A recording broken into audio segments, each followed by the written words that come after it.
Озвучено для канала «Руки Бота». Дети Эреба. Она наблюдала за ним. Он это точно знал. Через 7 дней начинаешь чувствовать малейшие колебания эфира. Разум и сознание его сплелись и натянулись, как тетива тяжелого боевого арбалета.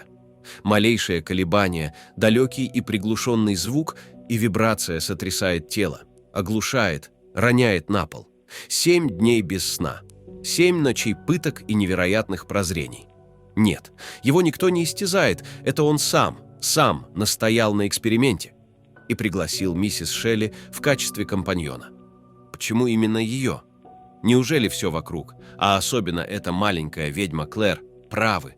Неужели он испытывает к Мэри нечто большее, чем чистые дружеские чувства? Он, воспевший любовь и отринувший ее, как низменный и опасный вирус? Она только мешает.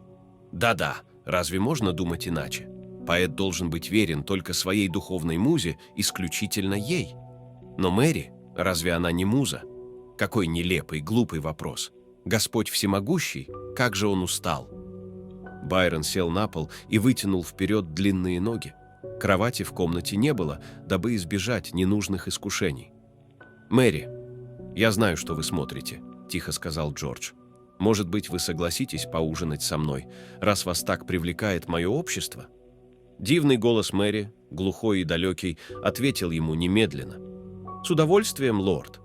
Что же касается вашего общества, когда вы находитесь в таком настроении, воистину, и лошак представляется лучшей компанией».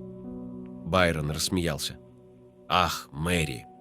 Может быть, она привлекла его своим острым язычком и бойким разумом, способным строить замки из песка среди абсолютного льда. Она не красавица, но ее глаза. Если он и скучает почему-то за пределами библиотеки, то только по глазам миссис Шелли. В следующий раз необходимо придумать связь получше, эти медные трубки так искажают ее голос». Под дверь легко скользнул поднос, покрытый бумагой. Он продумал абсолютно все, даже установил график, когда Мэри можно было на него смотреть. Да что толку? Эта проказница делает только то, что ей вздумается. Ах, с каким наслаждением он бы выпил сейчас красного, как кровь, вина. Но эксперимент не допускал и капли алкоголя. 7 чертовых дней. Лучше бы он, как и намеревался, поехал в Грецию. Там было бы все понятно. Впереди враги, рядом друзья. Как ему не хватает этой ясности. Сейчас же только он, сам себе лучший друг и самый страшный враг. И, конечно, Мэри. Но она за тяжелой бронированной дверью, окна в библиотеке замурованы, и лишь узкие щели под потолком дарят ему свет. Впрочем, света более чем достаточно. Он все рассчитал. Слишком темно, он бы уснул. Излишне светло, свет бы беспощадно резал ему глаза и раздражал разум. В таком состоянии, в котором Джордж пребывал сейчас, это было бы невыносимо. После еды, даже самой простой, его неудержимо клонило в сон. Конечно, Мэри разбудит его, как уже бывало, но это проявление слабости. Он не должен уснуть, даже помышлять об этом. Слабость. Байрон задумал этот эксперимент после памятной ночи на Женевском озере, когда Мэри приснился ее Прометей, а Полидори – мрачный аристократ, предпочитающий питаться кровью. Именно тогда он задумался о природе сознания и сна, играющего такую важную роль в короткой человеческой жизни. Нужны ли они нам, эти часы забытья? Справедливо ли, что гипноз, сын мрачного Эреба, крадет у нас половину жизни и так убийственно короткой? Что будет, если вовсе отказаться от сновидений? Не станет ли он высшим созданием, откинувшим туманный полог и полностью осознавшим, что есть жизнь, реальность, высшие материи? Не это ли путь к совершенству? Чтобы ответить на эти вопросы, нужны были всего 3 вещи: желание, изолированная комната в уединенном особняке и сподвижник. К счастью, все это у него было. Книги. Надо встать и взять с полки какой-нибудь том. Сойдет любой. Поднявшись, Джордж подошел к стеллажу. Надо же, он не знал, что держит в своей библиотеке собственные сочинения. Прочитал пару строк. Как же слащаво и пафосно это написано, словно патока пролилась на королевский пурпур. Надо бы позвать Мэри. «Мэри! Мэри! Ты упряма!» Он справится, он не уступит. Пусть Гипнос трещит крыльями, пусть Эреб с Нюктой наплодят новых богов, он лишь усмехнется и отворотит свой лик от мерзейшей имитации смерти. К чему эти репетиции, если премьера так безрадостна? Он боится, как и все живое, но боится не инстинктом, а сознанием. Если там ничего нет, то зачем все это? И не в насмешку ли нам подарены бессмертные звезды, внушающие ложную надежду? Он не уснет. Он будет жить вечно.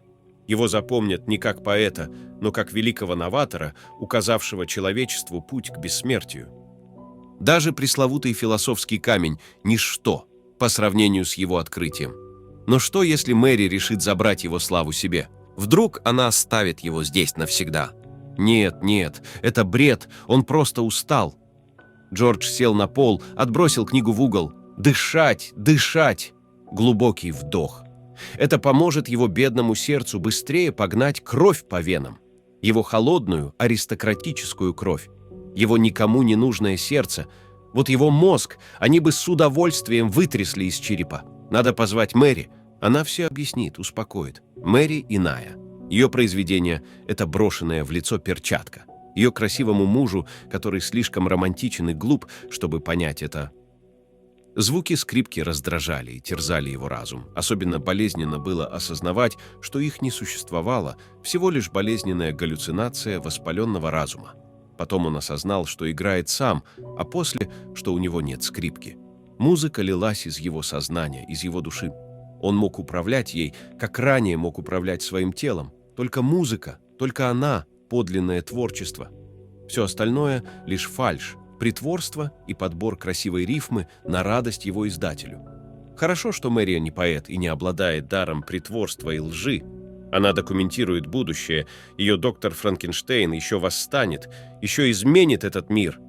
Если он сейчас уснет, то, пожалуй, навсегда.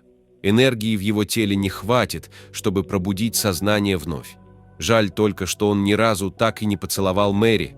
«Мэри, Мэри, Мэри, Мэри! Черт побери, несите бренди, надо растереть ей виски и влить в рот пару глотков». Сознание возвращалось медленно и нехотя, сон не отпускал. Обеспокоенный Байрон, отталкивающий плечом ее собственного мужа, выглядел скорее комично, чем мужественно. «Мэри, что с тобой? Тебе приснился кошмар?» «Я была бы вам очень признательна, лорд, если бы вы перестали меня трясти и дали возможность хотя бы прикрыться одеялом». Джордж немедленно отступил и опустил глаза. «Вы так кричали. Мы решили, что вам приснился плохой сон. Что это было, Мэри?» Искорка любопытства сверкнула в его глазах. Какой резкий контраст с сонной тупостью Перси и профессиональной заботой Полидори. Холодный ветер с озера бил в окна. Ночь, супруга Эреба, затаилась в уголках особняка. Гипнос, бог сна, усмехался в уголке сознания. Он умеет ждать. Мне престился... Она взглянула прямо в глаза лорду Байрону.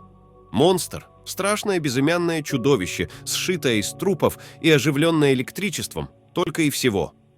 Только и всего, тупо повторил Перси. Джордж благодарно улыбнулся. Озвучено для канала «Руки Бота».